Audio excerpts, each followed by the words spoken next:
we live in an age where gut instincts are really being overtaken by the availability of objective data to go towards any and all of our decision making.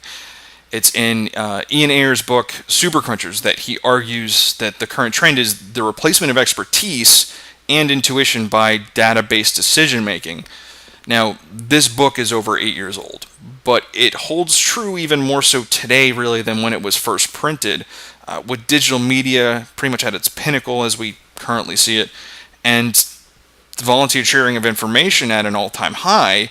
There's a massive supply going into this data stream that's available for us to pull from. The case surrounding big data really purports that technology has once again had a massive impact not only on the way that we share information, but the way that we actually take that information and make decisions surrounding it. So the first major concept here is that the use of big data rationalizes our decision making. Now, we're faced with these massive amounts of collectible and collected data, which for the most part is giving willingly, completely for free through Facebook and other forms of social media, or through other kinds of free usage sites that basically that's the trade-off, is you're going to receive a service, but there's going to be some personal data collected, which is almost certainly going to be sold. Now, that data that's taken is then given or sold for analysis to some other company normally, because most of these individuals or organizations don't have the access to do it themselves. That's why you see private institutions such as Google Analytics and others like it making money hand over fist, because they're able to interpret this information. They're able to take this massive compilation and turn it into something that they can make a decision off of, at least point them in the right direction. Now, in business, it gives us some key factors for decision making. It's not everything. Data can give us the feasibility. It can give us constraints, direction, areas to look into, opportunities for growth, but doesn't guarantee we know exactly how to do it. We still have to look at the human element, especially depending upon which industry we're in, and there's still going to be a certain level of intuition, of expertise, and just general experience to be able to say, with this data, this is the direction that we should go. Now, the second concept is that it takes the challenge out of work.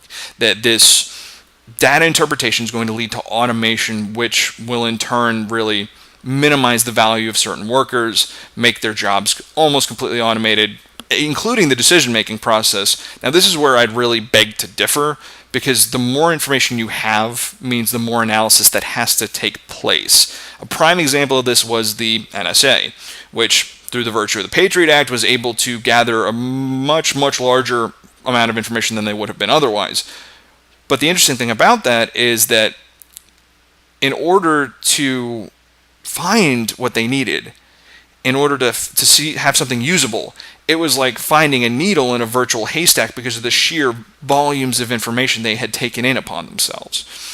So it actually makes analysts more important. The people who can actually take and interpret this data, it gives them more work to do, which has caused it to be that much more of a growing field, not only for the individuals who would work as that, but for the companies that work in analytics. What it comes down to is that ability to take data and interpret it into something that's accurate and usable for an actionable decision. To take it all in and be able to go forward with it. So it's created more work and more jobs, actually. And the other side of that is remembering that poorly interpreted data is going to lead to poor decision making, which in a best case scenario, you're looking at, say, financial investment for marketing into an area that if you have bad data on, they may not care for what you're selling, which it's going to hurt. Taking a financial loss is never a good thing, but that's the minimized side of it, whereas if you were to implement something incorrectly due to bad data in, say, the criminal justice side of things or medicine, you're going to have a much larger toll with far greater repercussions. So in conclusion, big data is changing the way that we look at the decision-making process on the whole.